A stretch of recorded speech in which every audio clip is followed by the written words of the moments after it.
What's up, family? What is good with y'all? Today is Friday the 15th of April, I want to say.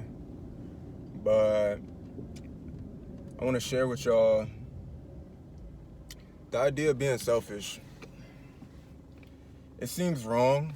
It's weird because it's like as we go through life, and if you're really on the search for like the truth, for like the best version of yourself, for enlightenment, for God, for living Christ-like, you come to a point where you realize the most fulfilling life is a selfless life. At least as a man, I don't know how it works for women. I feel like it may be the same. But for men, the most fulfilling life is a selfless life where you're living for the sake of enriching the lives of others, your family, your community, and things of that nature. That's what it means to be self-sacrificing, to pick up your cross. Like Christ gave up his life and his body for the church, for us. That's how men, as the head of the women in the family, are supposed to live for their family. We're supposed to give up our life, our body, for them. But before you can do that, you have to be selfish. You can't give up yourself and be able to enrich others unless you have the resources to hand out to enrich with. And this is a trap that I fell into where I was like, it's just about being selfless. It's just about giving up myself and pouring out myself for the sake of others, not to the sake of doing foolish things.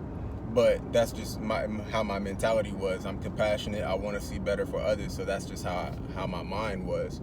But you have to pair principles with wisdom and knowledge. Ecclesiastes tells us there's a time for everything. There's a time for building, there's a time for tearing down. There's a time for love, there's a time for hate. There's a time for peace, for war. There's a time for gathering stones, and there's a time for throwing stones. So we have to take that time to be selfishly invested in ourselves, to gather, to then give. You can't give if you haven't gathered first, if that makes sense. It does make sense. I ain't even gonna say if it does make sense. It makes sense. And yeah, just don't get caught up in the trap of this idea that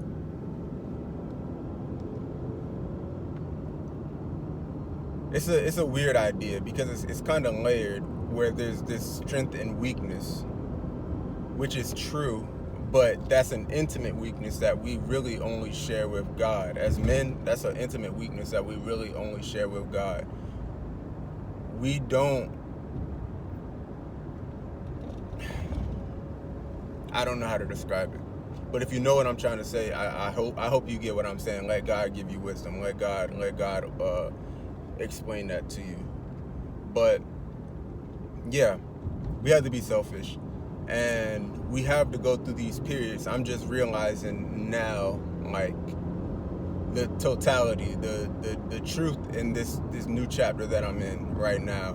Because I knew when I came out here to Virginia from Florida, I would be embarking on a new chapter. I'd be starting a new chapter, and it's hard getting that momentum when you get into that next chapter. It's hard getting the momentum and finding out exactly what mode, what state of mind, what posture in your heart you need to have to get through this chapter.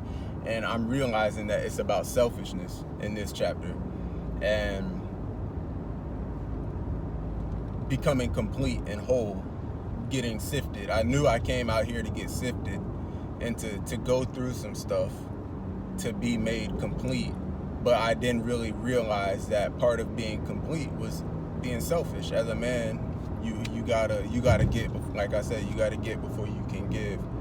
And you can't, there's a proverb that talks about not exhausting your vigor on women for the sake of women. Not only on women, like you out here, like, you know, you working and then you spending all your hard-earned money on women, but also the purpose of your grind, of your mission, is not for a woman. It's not even for a family that you don't have yet. It's nice and it's beautiful to be like, yeah, I want to be able to lay down the foundation for a nice, fine family one day and be able to take care of a woman and children one day. But that's not why you grind. If you're single and you don't have that responsibility, you don't have no kids, no children, and no wife, whatever yet, that's not why you grind, and that's not what you're doing it for. Not yet. When you get those things, when God hands you those things, then that's when you shift into that mode, because that new chapter has started, and then you have to adopt that new mindset. But you have to live in the chapter that you're in. We have to live in the chapter that we're in. We have to have the mindset, the values, and be doing the things to progress this chapter, not looking 2 chapters deep. I'm in chapter 3 right now, and I'm looking over to chapter 5, and I'm in chapter 5 mindset, screwing myself out of chapter 3. You get what I'm saying? Prolonging my stay in chapter 3. So I'm gonna just leave it there. I don't want to say too much, but I'm gonna just leave it there. I hope this blesses somebody. Peace.